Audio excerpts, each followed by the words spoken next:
عاقل بھائی السلام علیکم ورحمۃ اللہ وبرکاتہ۔ وعلیکم میرا السلام۔ سوال یہ ہے، ہم روپی سے، میرا نام منتشا۔ میرا سوال منتشا، یہ ہے کہ ذات برادری تو اسلام سے ہے نہیں، اللہ تعالیٰ نے تو برادریاں بنا کے بھیجی نہیں ہیں، لیکن میرے شوہر یہ بات کہتے ہیں کہ پہلے جو نبی صلی اللہ علیہ وسلم کے قبیلے تھے اور قبیلوں میں اور برادری میں کیا فرق ہے؟ وہ قبیلوں کو برادری سے جوڑتے ہیں کہ قبیلے بھی تو برادری سے ہی جڑے ہوئے ہیں، تو آپ قبیلے اور برادری کا فرق بتا دیں ہمیں، تو ہم انہیں بتا دیں۔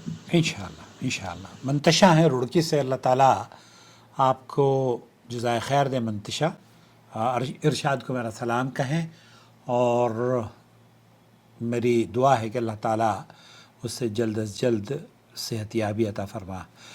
وہ ہمارے ایک دوست ہیں ارشاد، میری جب نوال پیدا ہوئی 1985 میں ریاض میں، تو اس کے بعد نواف اور نادر یہ تینوں بچے وہیں پیدا ہوئے، تو ہمارے ساتھ بہت اچھے تعلقات تھے، اور ارشاد بلکہ یہ ٹیلر کا کام کرتے تھے شعلہ شاپنگ سینٹر میں، تو ہمارے بچوں کے لیے فراک اور جو ڈریسز ہوتی تھی خوبصورت وہ بنا کے لایا کرتے تھے۔ اللہ تعالیٰ ان کے احسانات ہیں، اللہ رب العالمین کو جلد از جلد صحت یابی عطا فرمائے۔ ان سے کہیے گا ہم انہیں بھولے نہیں ہیں، ہم انہیں ہمیشہ یاد رکھتے ہیں۔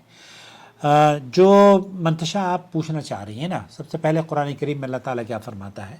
اعوذ باللہ من الشیطان الرجیم، یا ایھا الناس انا خلقناکم من ذکر و انثی وجعلناکم شعوبا وقبائل لتعارفوا ان اکرمکم عند اللہ اتقاکم۔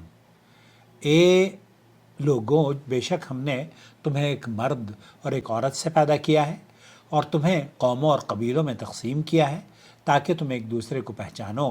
بے شک اللہ کے نزدیک تم میں سے سب سے زیادہ عزت والا وہ ہے جو تم میں سب سے زیادہ متقی ہو۔ سورہ حجرات کی آیت نمبر 13 ہے۔ یہ آیت اسلام کا انقلابی پیغام ہے منتشا، انسانیت کو ہر طرح کی نسلی، قبائلی اور برادری کے تعصب سے بلند کر کے صرف تقوی کو عزت کا معیار قرآن کریم نے بنایا ہے۔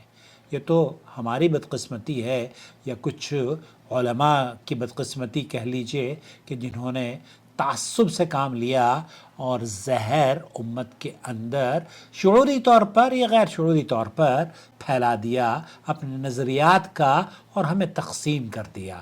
چلیے، آپ کہتے ہیں کہ قبیلہ کیا ہوتا ہے؟ قبیلہ ایک نسلی اور خونی رشتہ داروں کا مجموعہ ہوتا ہے جو ایک نسبی سلسلے سے جڑا ہوتا ہے، جیسے کہ عربوں میں بہت سارے قبیلے آج بھی پائے جاتے ہیں، گہتانی ہیں اور غامدی ہیں وغیرہ وغیرہ۔ اسی طریقے سے قدیم زمانے میں اللہ کے رسول صلی اللہ علیہ وسلم کے عہد مبارک میں قریش تھے، بنی ہاشم تھے، بنی امیہ تھے، بنی تمیم تھے، اور یمن میں گہتانی وغیرہ، یہ آج بھی مشہور ہیں۔ قبیلہ ایک بڑی اکائی ہوا کرتا ہے جس کے افراد مشترکہ آباء و اجداد سے تعلق رکھتے تھے، اور ان میں دفاع، نکاح، عزت، جنگ، رہائش اور وراثت وغیرہ میں خاص تعلق اور ربط رہا کرتا تھا۔ اسلام سے قبل قبائلی نظام بہت مضبوط تھا، اور انصاف، طاقت اور سیاست سب قبائل کے ہاتھوں میں ہوا کرتی تھی۔ اسلام نے قبیلے کی اس حیثیت کو صرف تعارفی شناخت تک محدود رکھ دیا ہے، صرف تعارف کے لیے ہے، جیسے قرآن کریم نے بیان کیا ہے نا، ان اکرمکم عند اللہ اتقاکم۔